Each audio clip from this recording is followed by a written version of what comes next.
Hey everybody, welcome to the 10th episode of Heroic Sessions. Today I get to interview Froogle, aka Andy, who's actually dropping a single with us tomorrow, December 3rd, on Villain Recordings, along with Dutch vocalist J. Chris. So tune in on that. We are sure you're going to enjoy that one. What's up, homeboys and homegirls? We hope you've recovered from your Thanksgiving holidays, or if you were in Europe, just from a nice weekend. So with Heroic, we have been working on a new bunch of compilations that we're dropping. So we're going to do quarterly compilations for the genres that we most often push.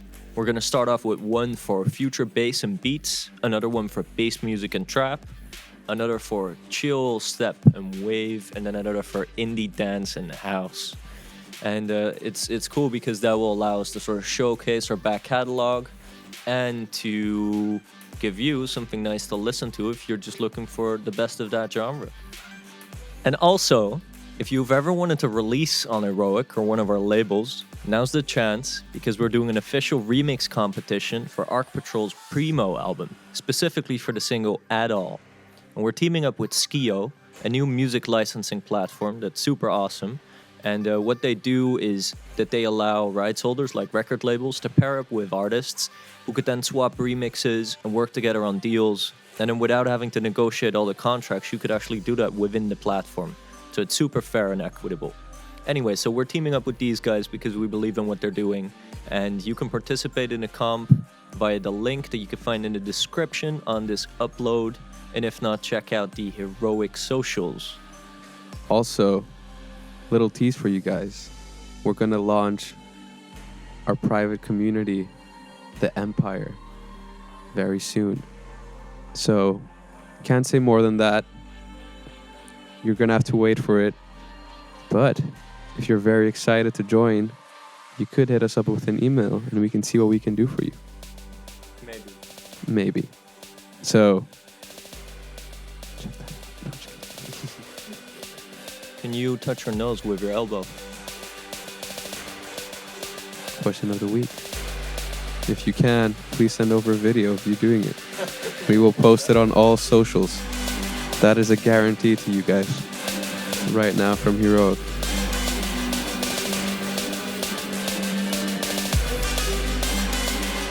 Heroic Sessions is made possible by Heroic Audio, our mixing and mastering division.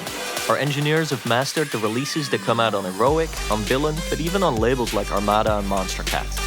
For free mixing advice, you could check out our website, or if you're a record label or artist releasing consistently, you should check out our mastering service on the site. We even have a subscription for reduced rates, so make sure to check that out.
Heroic Sessions.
I noticed you seem to make it right, but I can't keep going back again. And I flourished down into my core, but I can't see the light no more. I want it back, I wanna end the night, but our path refracts into a different time. I won't collapse, but the waves of time stop turn. And I feel it, I know it, the forces in my mind.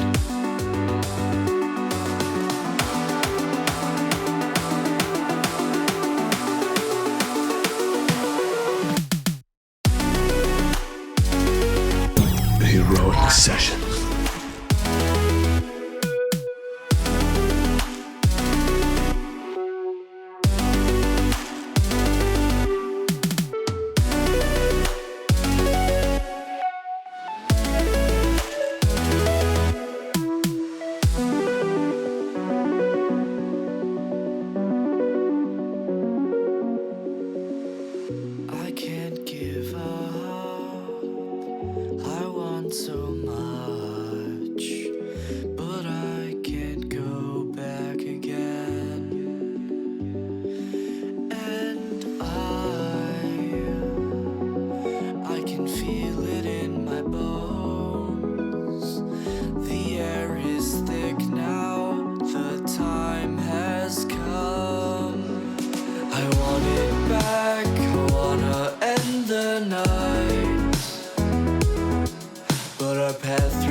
Different time. I won't collapse, but the waves of time stop turn. And I feel it, I know it, the forces in my mind.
siphon all the life inside away.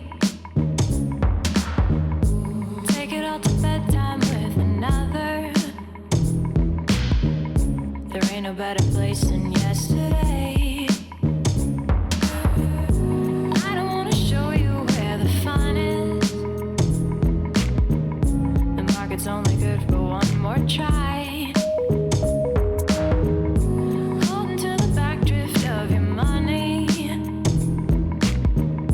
The winter of the words can't stay alive.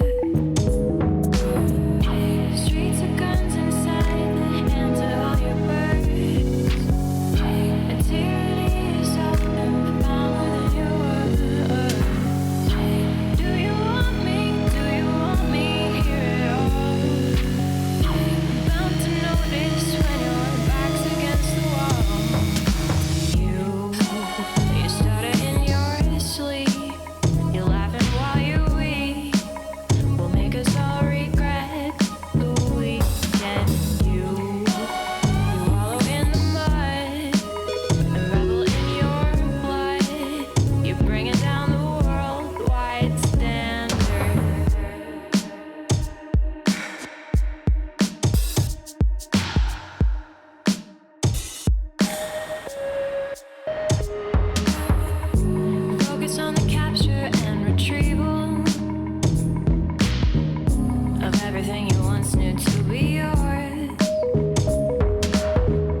to believe you're at my door. Rock until the planets close their eyelids. Wait until the nighttime stars arise. You can see your headspace is divided. I know you've got the tears. The attitude still comes as a surprise. Streets of guns inside the hands of all your birds. A tyranny is soft in the palm of your words. Do you want me? Do you want me? Hear it all. I'm bound to notice when your back's against the wall. You stutter in your sleep. You're laughing while you weep. We'll make us all Heroic Sessions. Can you wallow in the mud and revel in your blood? You're bringing down the worldwide standard. You call yourself a freak. I know it all looks bleak, but you surround me with the passion of the pure. You really can't decide. You multiply, divide, subtract, and add it back. You haven't moved it on.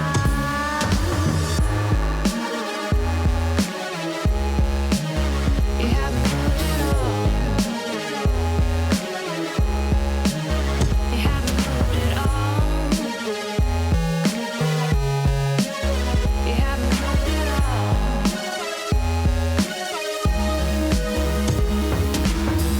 She's always shining, 'cause it's always night. And you're always dancing, the song's so right. Well, do you want me? Do you want me? Hear it all. It seems to me you've got your back against the wall.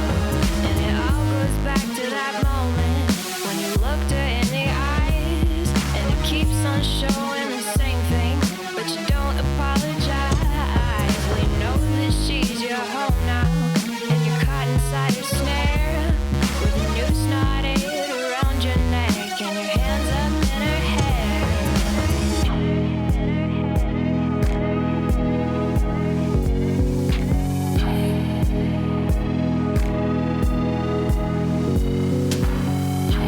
Do you want me?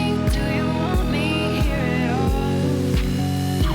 Bound to notice when your back's against the wall.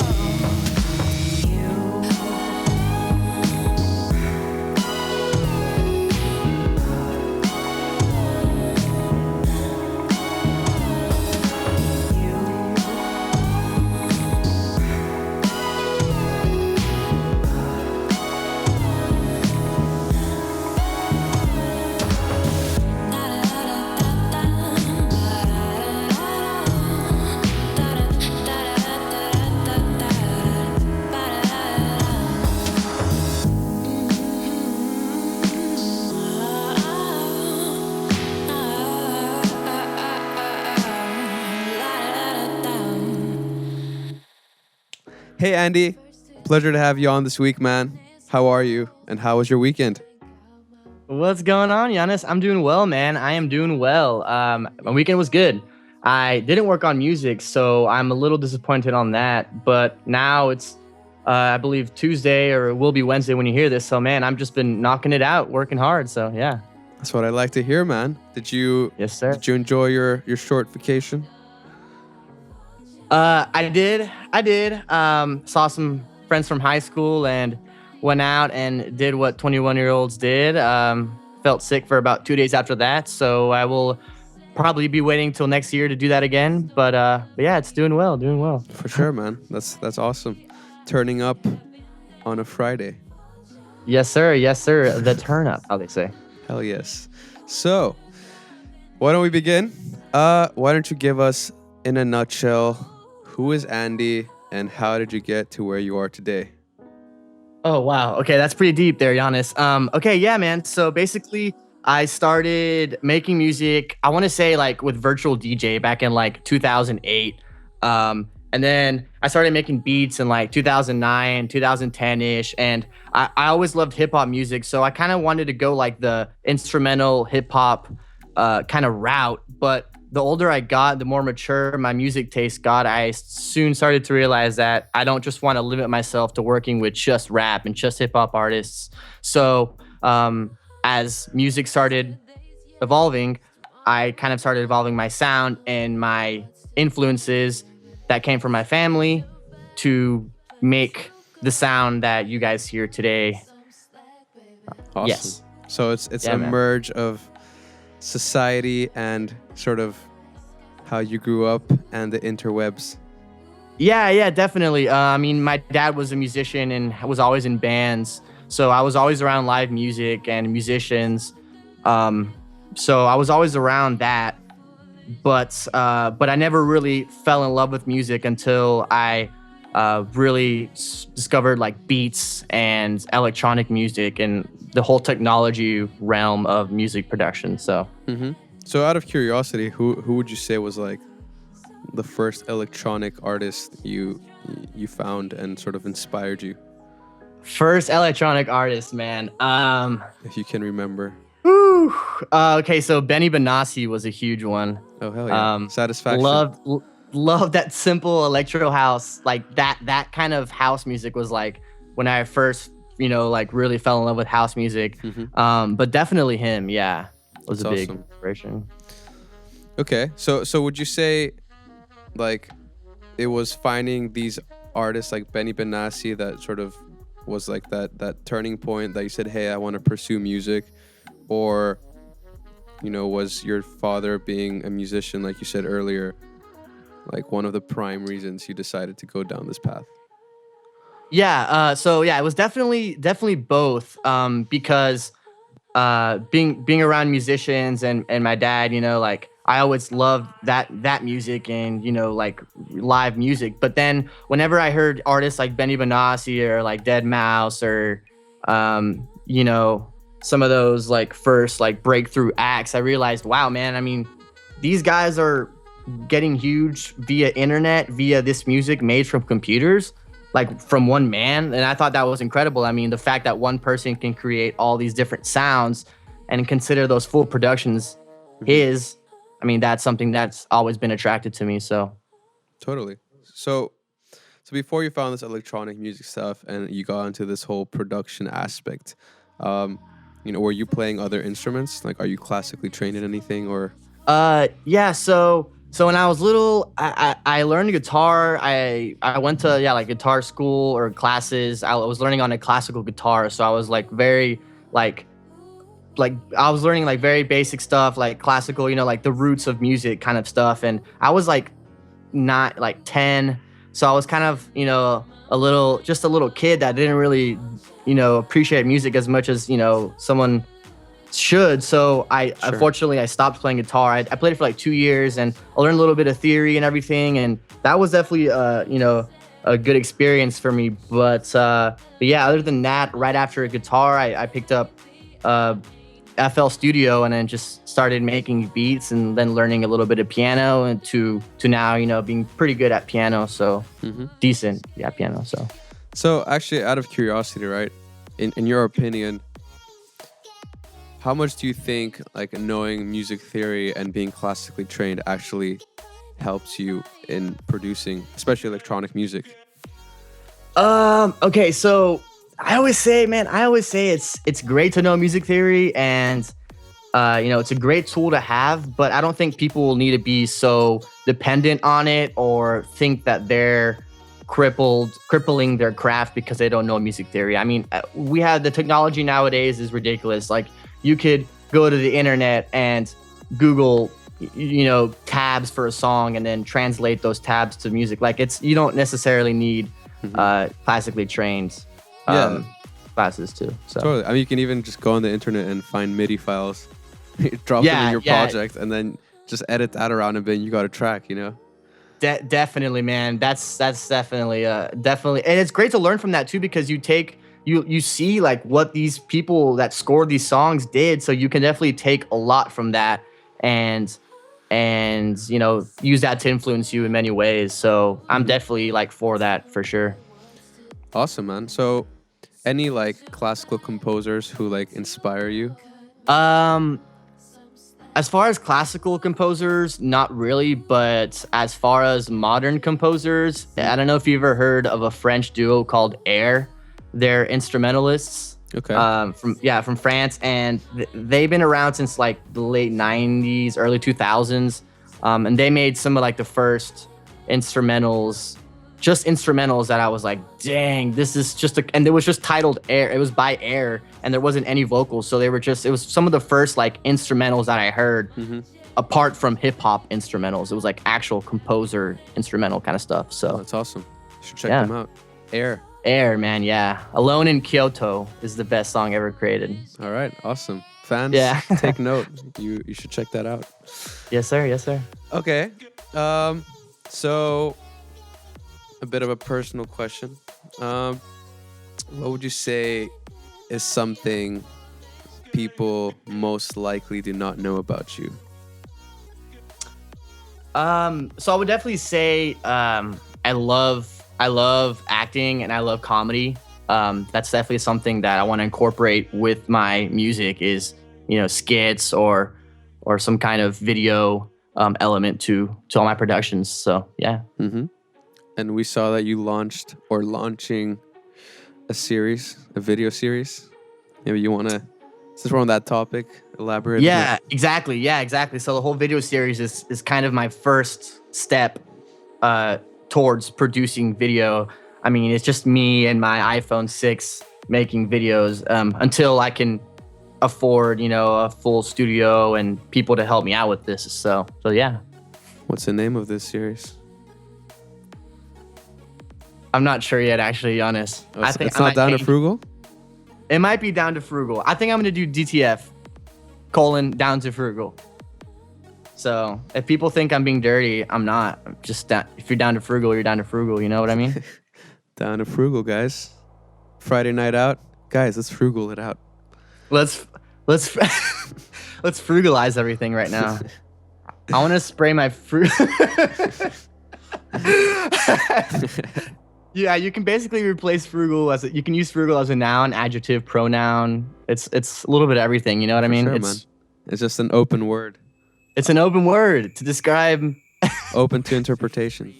Yeah, open to interpretation, exactly. So. Okay.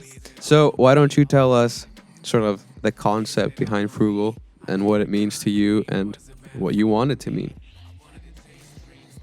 Yeah, so I thought about my name Froogle like a couple years ago. Actually, yeah, 2 years ago. It was my second year in school, audio recording school, and it came from the idea that when I was going to school, I was, learning a lot and working a lot, to like help pay for my apartment and school and stuff like that. So I wasn't really going out a lot, and I really wasn't spending a lot of money on anything.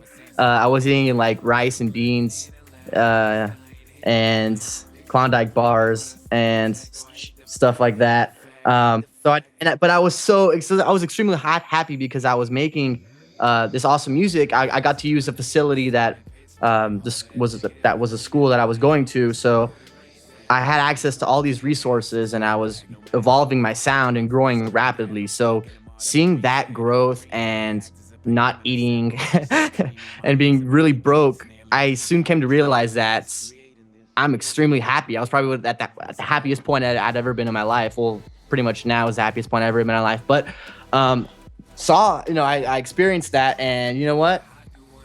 Be frugal. I think everyone should be frugal. I don't think people should be overly consuming every product that everybody puts out there. I mean, decide what you need and decide if it's going to help you, benefit you, or make you grow in any way possible. And if it doesn't, then why buy it? You're going to get bored of it in like a couple months anyways. So that's kind of my philosophy, and that's kind of what I like to integrate into my name, Froogle. So and how do you feel that, that whole concept and idea and name is portrayed within your music?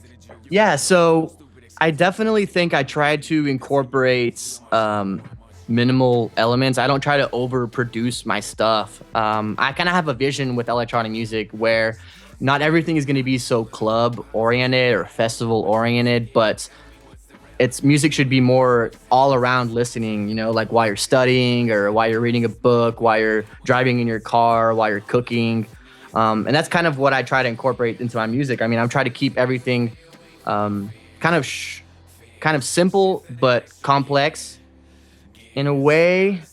But yeah, that's definitely how I try to produce. That's my style, I guess I would say. So yeah. Mm-hmm. Interesting, man. Yeah, I think you know, listening to your music, one could easily pick that up once they make that connection with the whole concept as well. So for sure. Okay. In terms of producing, how would you say you go about producing your music? Like when writing as well, what is your usual inspiration?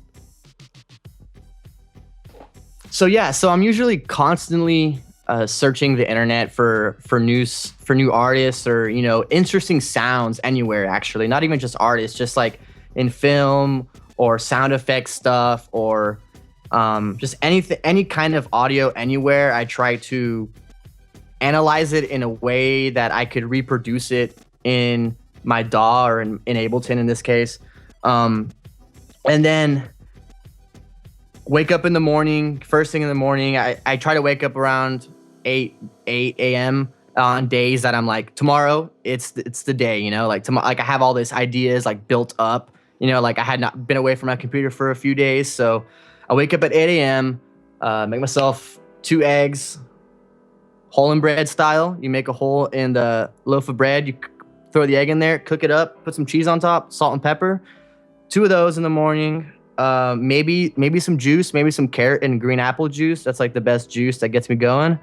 So get started, man, and then turn my Wi-Fi off and then zone out, man. I usually start with a chord progression, just a 4 chord progression. And then from there, drums, and then bass, and then leads, and then pads. But yeah, usually. Yeah. Sweet. So this is kind of an interesting question. I was just curious, like, for our fans who don't know, Andy here has been, you know, changing locations quite a bit the past few months. And I was just curious to see, like, do you feel like location, and maybe not necessarily in your scenario, but in general, do you feel like location plays a role in terms of workflow or inspiration? Definitely, man. Like for me, it was moving out of the town that I went to high school in, which is like a suburban town outside of Houston, West Houston area. Mm-hmm. And when I moved from there to Austin to go to school, man, I was influenced with people from everywhere, from all walks of life and all influences musically. So definitely, yes, surround yourself around people, hanging out with people and sharing music together. Yeah, because you share music that sometimes doesn't even hit the mark, like, you know, the mainstream. Like people don't even know about it, but this guy just knows about these cool songs because, you know, some weird reason. Mm-hmm. So yes, location definitely influences me, and definitely influences people. But just being around, generally being around people that like to create and people that, you know, love music, obviously, I think it's just like the best environment you could possibly be in. So yeah, awesome, man. That's super interesting. Okay, this is a bit of a it's a bit of a personal question to you, and you know, you can choose to be as humble as you wish with this one. What do you feel sets you apart as a producer? So yeah, something that I've really worked on and made a principle in my view on music is the idea that I wanna fuse organic music and electronic music together. I want them to be a thing that people don't just call it electronic music, but it's just music. It's just pop music. Like I want to bring all these sounds and forward-thinking music into the mainstream audience. Like I don't know why people are missing out on these songs. Like, I don't, just because it's not branded properly, or just because there's not $1 million of investment into marketing. Like, I don't think that's fair. So I want to try to push it as much as possible, and just like bring these sounds, these internet sounds to the people. Because I think it's deserves a lot more of appreciation. Not just my music, but I mean all these SoundCloud artists and all these people on the internet that are grinding hard and making creative stuff. So Actually, you brought up important, I would say, term. The whole concept of being a SoundCloud artist. What do you think sets like a SoundCloud artist apart from like a real artist, let's say, right? Because like, I don't know, right now there's this whole, the whole fad is you go on SoundCloud, you make beats, you get a couple thousand followers, and it sort of ends there, right? Like, how do you feel, what do you think is like that differentiator of like being a real artist and just being a kid on SoundCloud who makes beats? yeah, so I think there's a line that people are afraid to cross when it comes down to just like simple business principles. I mean, yeah, this is music and it's art and it's a lot of fun and stuff, but I mean, without some simple business concepts, I mean, you're not going to grow as a producer. People aren't going to want to work with someone who doesn't have anyone that on his repertoire that he's worked with. I mean, I think just simple stuff like that. I mean, just learning about business and learning about building a brand, because at the end of the day, I mean, this is a brand. I mean, I'm sorry, some people out there may be like, oh, do it for the music or, whatever. Yeah, I love making music, but I mean, there's people that go their whole lives making incredible music, but their music never gets discovered because they don't know some simple, basic rules of building a brand. So, sure, and like personally for you, like, where do you draw that line, right? Like, where does it get, too artistic, or on the opposite spectrum, too businessy, to the extent where you feel like it's tainting your art? Personally, I don't know if I can answer that, but I mean, in the real, like, other people, I just think there's some people out there that kind of pigeonhole themselves to please a certain kind of person. And I think that sometimes they cross the line a little too much, and you're always going to be expecting the same kinds of songs from these people because they have that particular little niche sound and they don't know how to evolve or grow from that. If that answered your question. Yeah. I mean, I was also like, wondering for you, right? Like, at what point, would you say to someone, like, say you're, working with a record label, right? And they're sort of trying to change your sound, maybe for the better in their opinion, like, where's that line, drawn for you as an artist, where you say like, hey, I respect your opinion and I want to, promote my brand, but at this stage, I have to stay true to my artistic vision. Like, when does that happen? Well, I think that's, I think that what makes someone a good producer or a good instrumentalist, artist, whatever you want to call it, is someone that can make different kinds of sounds. I mean, people that can just, if they go into a studio with an artist, a vocalist, and they're like, hey, I want to make this heavy song, a heavy grimy song, that you can be able to bust that out. Or if you go in the studio with someone that says, I want something very harmonious or something very melodic, heavenly sounding, you could do that. So I think that the true artists, if they understand, I mean, if they respect the vision of the record label, I think they should just be able to meet them halfway and not cripple their craft. I mean, they can always come back to their original sound on another note, but I mean, for the sake of working together, that's, I think, is where they need to meet in the middle. Sure. And out of curiosity, like, off the top of your head, if you can think of someone, like, who would you say is an artist who's, doing a great job of this? Like, being able to almost be a chameleon, like... Justin freaking Bieber, man. Yeah. Justin Bieber. He rebranded his whole self, and I really think he just like re-evolved into a whole new person because, I mean, I don't know like if it was his team that was helping him out or what, but I mean, I think he leveraged himself and he connected with people. Obviously, he connected with Skrillex and Diplo, but I mean, that he's doing something that I think is very ballsy because he's taking whole different worlds of music and fusing them together, like I previously was talking about, and doing it very well, man, with his new album. So I think that's a good example. Yeah, for sure, man. Justin Bieber. I'm a believer, dude. I think honestly, like I'm seeing the internet, like everyone has converted. You know, like a year or two ago, it was like Bieber like hate frenzy, you know. Yeah. And actually, it was interesting, man. I was watching this video on YouTube where someone like sort of took like his whole catalog and put it like every song right next to each other, right?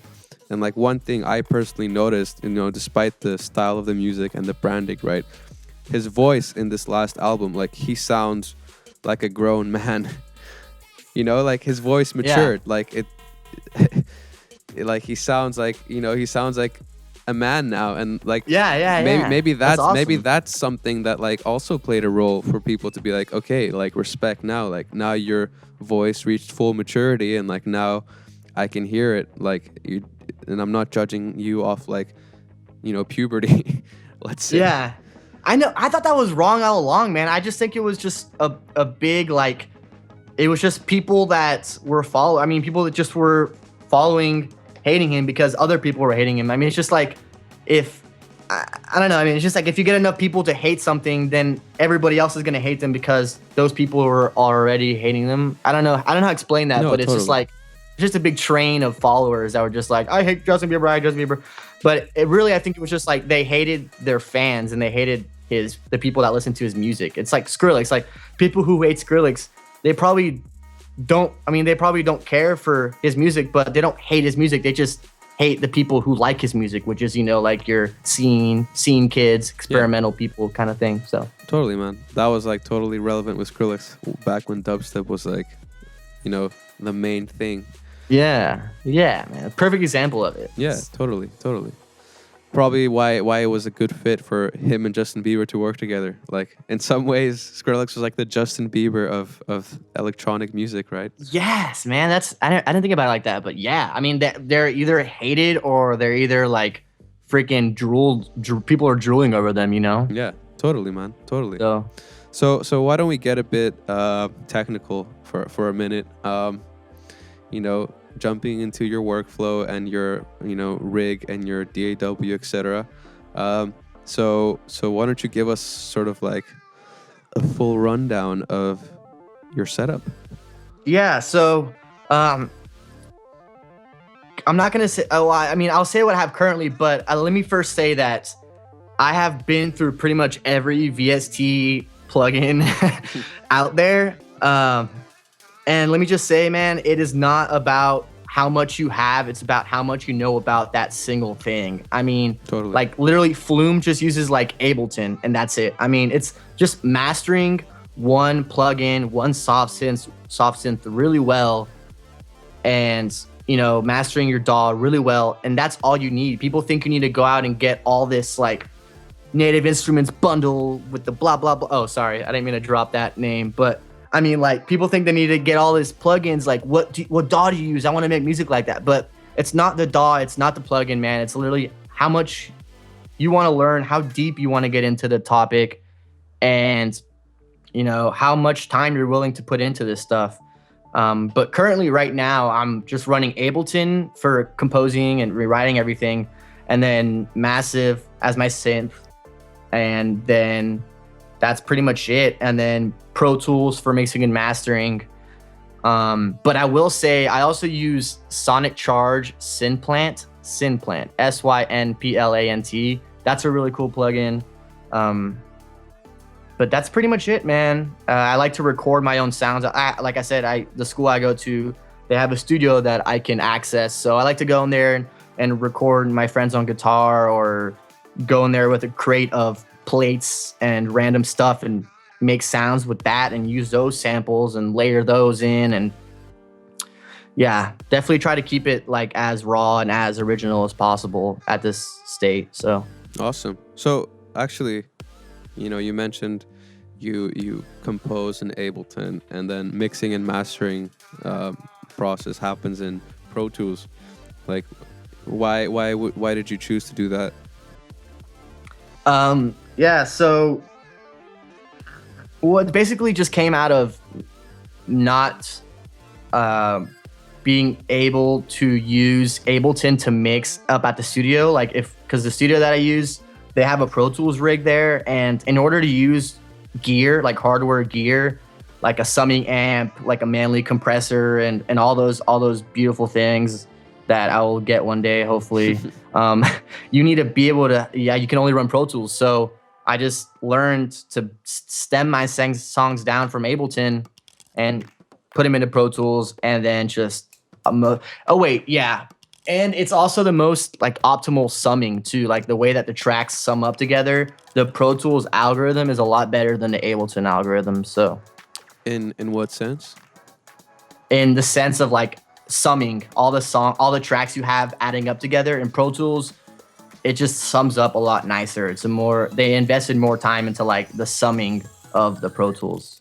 Can you elaborate what summing means? Oh yeah, like the tracks adding on top of each other. Like every track you have literally summing like stacked on top of each other. The way in which they stack on top of each other is way better in Pro Tools. Right, so sort of like the way you can visualize your mix.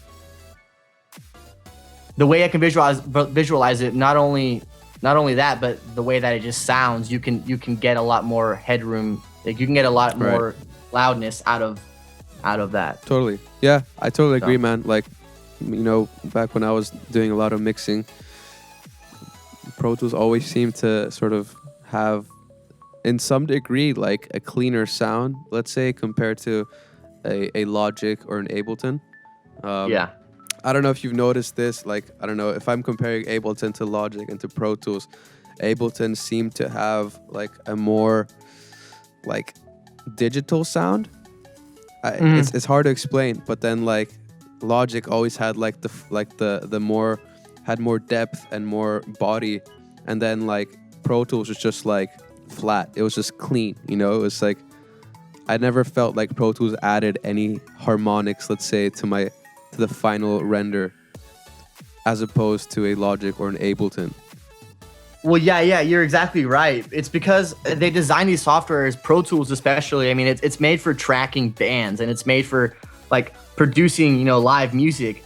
To whereas Ableton is really made for songwriters. It's easy to use. It's fast. You can lay down music quickly without having to engineer all these workflows and all this signal flow and stuff like that. So, I mean, that's kind of why it's like that. So I kind of just use the best of both worlds. I make my songs in Ableton real quick. Well, not quickly, but I mean, way faster than that I would make it in Pro Tools, and then just get the stems in and then mix it in Pro Tools. So yeah, man. Awesome, totally. If you guys aren't familiar with Pro Tools, maybe you should. Recommended by Froogle. Boom. Yes, sir. I do offer classes, so if anyone's interested. There you go. A good old shameless plug from Froogle right there. Oh man, many shameless plugs. That's what it takes. I don't care anymore. Like this is I love this. So totally. All right. So we covered the audio aspect of this. So looking forward and maybe also looking now, what are you working on? So right now I'm working on my EP that's going to be coming out in January. I'm developing a whole show around it. I'm going to have all my tracks in stems. So the way that I perform is going to be pretty unusual. I'm going to be, like basically live producing, which calls for a lot of improvisation. I mean, I'm going to have like every sound for every song. So I can mix match, song A with song B just by that one sound and create a whole new remix of that live. And so I definitely want to bring that performance forward. I want to try to, bring, show as much people as possible and launched that. So that's what I got going on in that aspect. Yeah, What man, about long that's- term? Like 1 year? Long term, man. I hope to eventually, maybe in a couple years. Well, no, I'm actually shooting for like a year. Have a band, an electronic jam band, literally.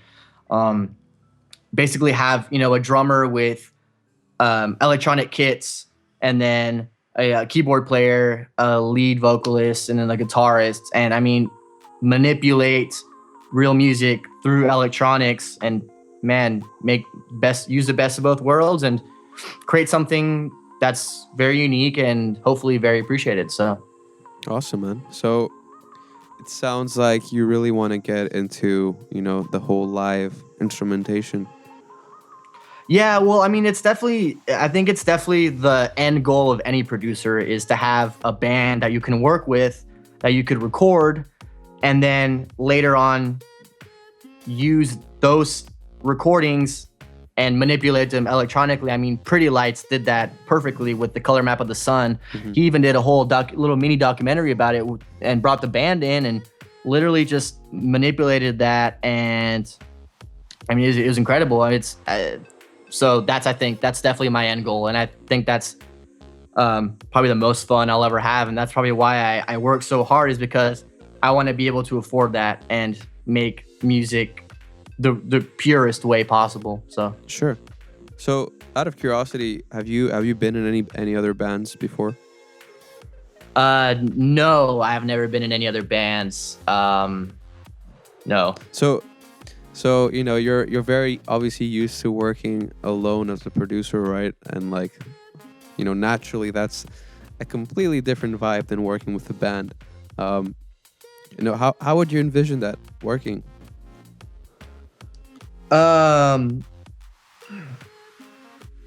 Well, first off, I think I would obviously have like-minded musicians working with me that understand the internet and the digital world, and then that are classically trained studio musicians. So I think it would be basically me writing the music in Ableton with MIDI, and then transferring it to music, and then to sheet music, and then giving it to the musicians, and then playing that, and then me getting those tracks and then manipulating it, if that answered your question. Totally.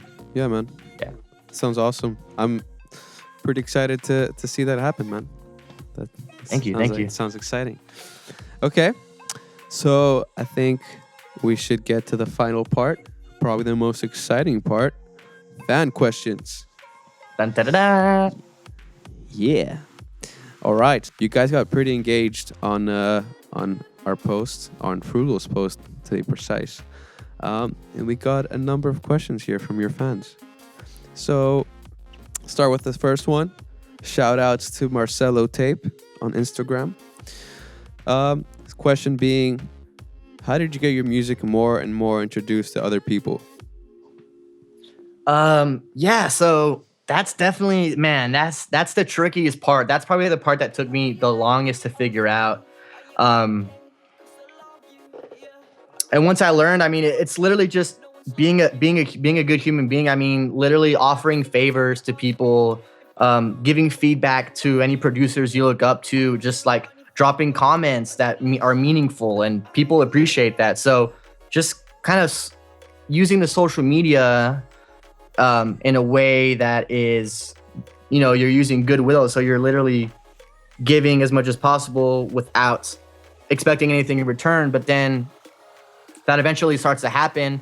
Whenever you have your productions, you can reach out to them and ask them for feedback, and maybe ask them if they know anybody that could help you or promote your music or something like that. I mean, with the internet, it's pretty ridiculous. I mean, if people don't use the internet to the fullest, I mean, I don't know what you're doing. I mean, you could literally Facebook search any blogger or any person that has any credentials in the music business, and you could somehow find a way to connect with them, whether it be with a mutual friend or a mutual friend of a mutual friend or some way. But there's definitely a way to leverage yourself to start to know people. So Totally, man. That is, I wholeheartedly agree. Internet. Yes. You can do anything. You can find anyone. If I'm honest, there's almost like no excuse when people say like, "Hey, I can't get my music out." It's like, use the internet. Yeah, no, you're obviously not being resourceful enough. Like, yeah, you can't just put it out there and expect it to grow, exponentially. You have to put in work and you have to make connections and Totally. help out, give back to the music business or industry, give back to these people, and yeah.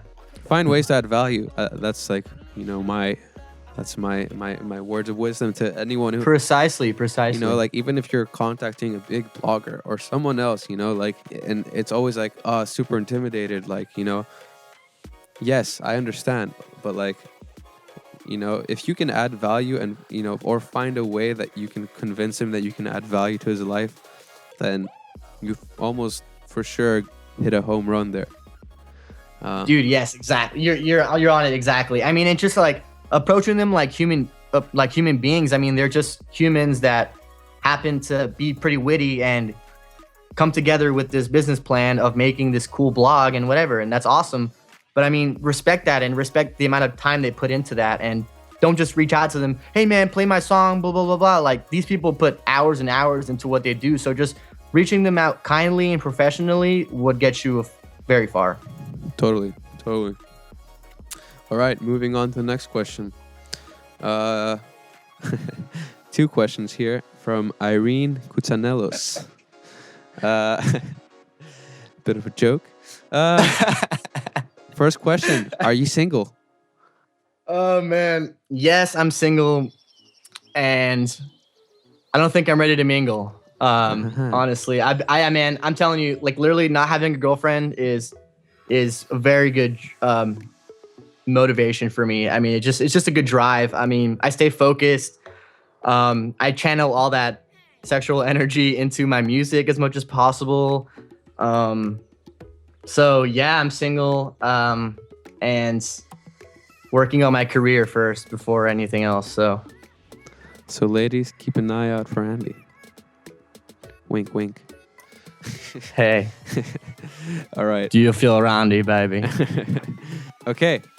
Next question from Rick Shelley. What is your fantasy animal? Yeah, so my fantasy animal, definitely, I don't know if this is a fantasy animal, but a woolly mammoth. I was thinking woolly mammoth, just because I love elephants and they're my spirit animal. So woolly mammoths are kind of similar, but they're cold. How are they cold exactly? I don't know. I was thinking about that punchline didn't come exactly how I wanted it to. Maybe. No, I don't know. I just think elephants are really awesome, and woolly mammoth is kind of semi fantasy, semi ice age. Uh-huh. So I don't know. I just think they're cool. I guess good to cuddle with. Yeah, man. Good to cuddle with. You could ride them. They're they're warm in the cold. Oh yeah. And but why not? Most useful animal to have as a friend, I'd say. Yeah, I mean, I would say definitely. I mean, one day I hope to have a ranch with woolly mammoths running free, but that's in the future. That's dreams and aspirations, So you start a crowdfunding campaign for that. Yeah, no, yeah, please. Please invest. Man, please. No, I mean, it's a lifestyle to want these animals. I mean, they need nurturing. You heard that here first, guys. Lifestyle woolly mammoth. Check it out on Facebook. No. All right. Mammoth crowdfund. Let's do it. Yeah. Let's bring them back to life, man. Dude, let's. Like, it's been too long,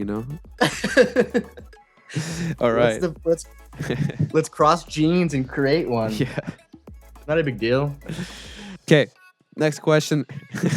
Next question from Mallive. What sandwich best describes your production process? Great question, and I would definitely have to say peanut butter and jelly sandwich. Mm-hmm. Let me tell you why. Because let's say you got your peanut butter, right? And you put it on the left bun, and you got your jelly and you put it on the right bun. And that kind of symbolizes kind of the music process. I mean, the peanut butter being the basic fundamentals of music, and then the jelly being like the crazy creativeness that you need to put towards music. So kind of just finding the balance between those two to make a beautiful snack before bed with a glass of milk, I think is the best way to describe my production process. So That is a beautiful metaphor, man. I literally just improvised that. I didn't even read that question before. It's awesome. I love that analogy / metaphor. Mallive, if you're listening, peanut butter and jelly. Best process for a Mallive. sandwich. You the man. Shout outs. Okay. Last question from Connor Moran Music. Sorry, read that wrong. Say that again. All right, so last question from Connor Moore Music. This is pretty deep, so brace yourself. What is your purpose for creating music? What are your dreams as an artist? Yeah, so the purpose for me making music, and kind of, I don't know, kind of my like fire under my butt that gets me going is, I don't know, just the idea that people are very like pessimistic about these career choices. I mean, it's like you go to high school and people only say, hey, you're going to go to college for engineering, you're going to go to college for accounting, you're going to go to college for financing. But no one, like, at least where I'm from, no one is really pushing like the idea of like creating something, whether it be like an artist or creating a business. Like, they don't have any of those kind of like classes in high school to help people, you know, figure out what they want to be. Maybe people just want to like make something. They don't want to have a job their whole life. So I don't know, that's kind of my drive, is to like kind of, I guess, I don't want to say prove it, but because that's kind of an aggressive way of saying it, but I kind of want to like show people that if I can do it, they can do it. I mean, I graduated high school with like a 2.0 GPA. I mean, I was not scholastic at all because I was too busy talking. But I mean, like, there's a reason I was talking. It's because I like people and I like meeting people and connecting and working with people. So that's kind of why I decided to go down this route. So Awesome. Oh, and my dreams as an artist, man, having my own house with my own custom studio and enough money just to be able to fly to places and work with people, or fly people into my studio, actually. That's my dream. And when I'm there, like, I'm good, man. Yeah, that's the dream, man. I feel you 100%. Awesome, man. So I think that's all the fan questions. Thank you all for writing up some questions. Much appreciated, and I hope Froogle answered them properly for you. Any final words for your fans? Thank you guys for listening, and I will catch you guys on the flip-flop or on the social media side.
Disco, make it go stupid like Cisco. It's go.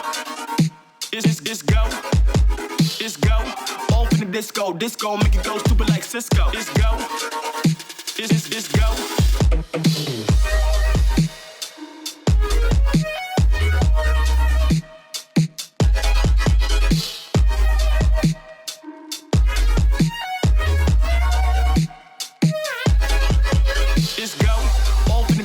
Disco, make it go stupid like Cisco. It's go. It's go. It's go. Off in the disco. Disco make it go stupid like Cisco. It's go. It's go. Let us go, too much control.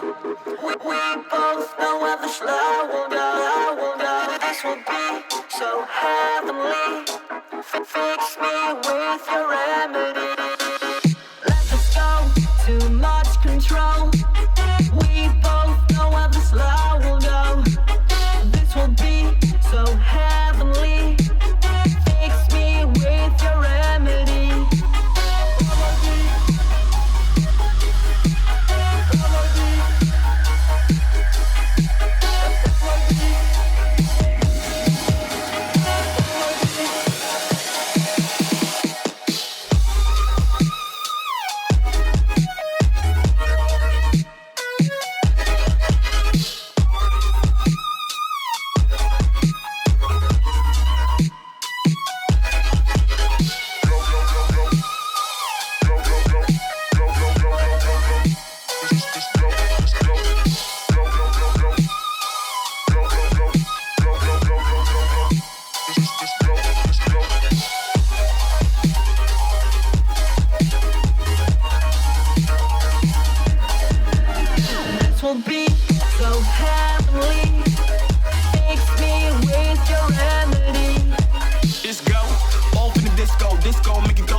Too much control. We both know where the slow will go. This will be so heavenly. Fix me with your remedy.